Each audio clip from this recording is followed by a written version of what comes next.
ప్రియ స్నేహితులారా, నేటి ఉదయకాలపు వాక్య ధ్యానంలోకి ప్రేమపూర్వకమైన ఆహ్వానాన్ని అందిస్తున్నాను. ప్రార్థించుదాము. కృపగల ప్రభువా, దయగల తండ్రి, నేటి ఉదయకాలం వాక్యం ద్వారా మాట్లాడుతూ మమ్మల్ని బలపరచమని మా ప్రభు రక్షకుడైన యేసయ్య నామంలో అడిగి వేడుకుంటున్నాం తండ్రి. ఆమెన్.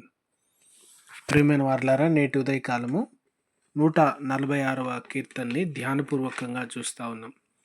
ఇందులో ప్రాముఖ్యమైనటువంటి ఒక అంశాన్ని కీర్తనకారుడు చెప్తా ఉన్నారు. ఎవరు యాకోబు దేవుణ్ణి ఆశ్రయంగా చేసుకొని ఉన్నారో వారు ధన్యులు. ఎవరి నిరీక్షణ ప్రభు అయిన యెహోవా యందు ఉందో వారు ధన్యులు.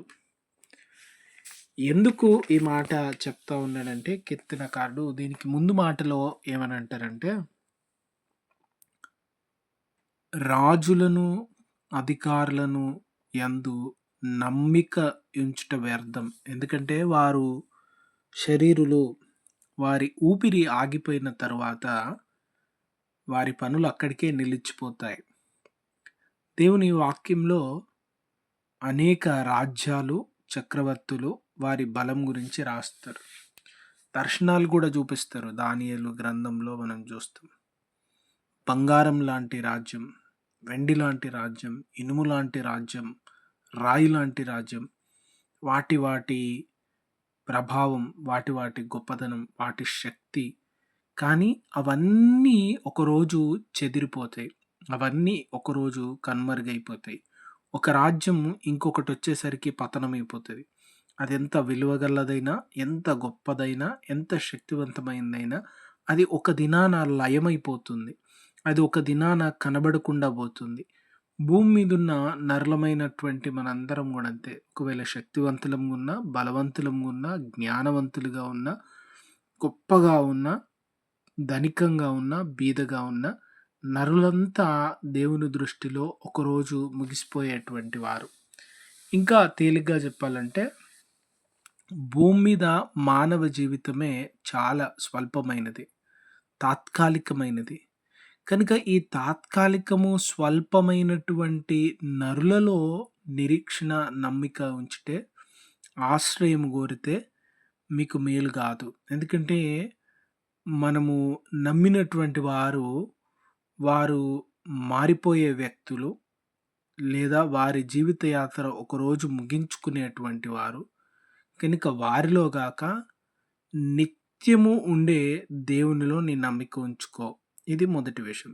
రెండవ విషయము, దేవుని మనసు ఎవరి పట్ల ఉంది, దేవుని మనసు ఎవరి మీద ఉంది అనే విషయాన్ని జ్ఞాపకం చేసుకుంటే, ఈ మాటలో కీర్తనకారుడు ఎందుకు యాకోబు దేవుడు అని అన్నారో మనం జ్ఞాపకం చేసుకోవాలి. యాకోబు తన జీవితంలో శ్రమకు గురైనప్పుడు, వేదనకు గురైనప్పుడు, ఒంటరి అయిపోయినప్పుడు, నిస్సహాయుడైనప్పుడు, ఇంకా సహాయం లేదు, ఇంకెవరు నన్ను ఆదరించలేరు అనే స్థితిలో, ఇంకెవరు నన్ను రక్షించలేరు, నాకు రక్షణ దయచేవారు, నాకు బలమునిచ్చువారు, నాకు సహాయం చేయవారు ఎవరు లేరు అనుకున్న స్థితిలో దేవుడు యాకోబుకి సహాయం చేసినారు. అటువంటి స్థితిలో ఉన్న వారందరూ ఈ వచనం తర్వాత బాధింపబడిన వారు, నలుగుకు పెడుతున్నవారు, పేదవారు, వితంతువులు, అనాథలు, వీరందరి పట్ల ప్రేమ కలిగి, జాలి కలిగి, సహాయం చేయుటకు దేవుని మనసై ఉన్నది అని కీర్తనకారుడు చెప్తుండు. కనుక ఆయన్ని నమ్ముకో. ఆయన్ని నమ్ముకుంటే, ఆయనలో ఆశ్రయం ఉంచితే, ఆయనలో నిరీక్షణ ఉంచితే, ఇదిగో ప్రభు మనసు ఎటువంటిది. ఈ స్థితిలో ఉంటే, ఈ బాధలో ఉంటే, ఈ కష్టంలో ఉంటే నిన్ను ఆదరించి ప్రేమించడానికి ఇష్టపడతా ఉన్నాడు. కనుక మానవ జీవిత ప్రయాణంలో ఎప్పుడైనా కూడా ప్రభువులో నమ్మిక ఉంచడానికి, ప్రభువులో నిరీక్షణ ఉంచడానికి మొదట నేర్చుకోవాలి. ప్రభువులో నమ్మిక ఉంచితే, ప్రభువులో నిరీక్షణ ఉంచితే మన జీవితంలో ఆయన మారని దేవుడు. ఎన్ని మారినా, ఏది మారినా, కాలం ఏది మారినా కూడా మాట ఇచ్చినవాడు, పిలిచిన దేవుడు, నమ్మదగినవాడు. కనుక ఆయన మార్పు లేని దేవుడు. కనుక ఆ ప్రభు మన జీవితంలో గొప్ప కార్యాలు చేస్తారు.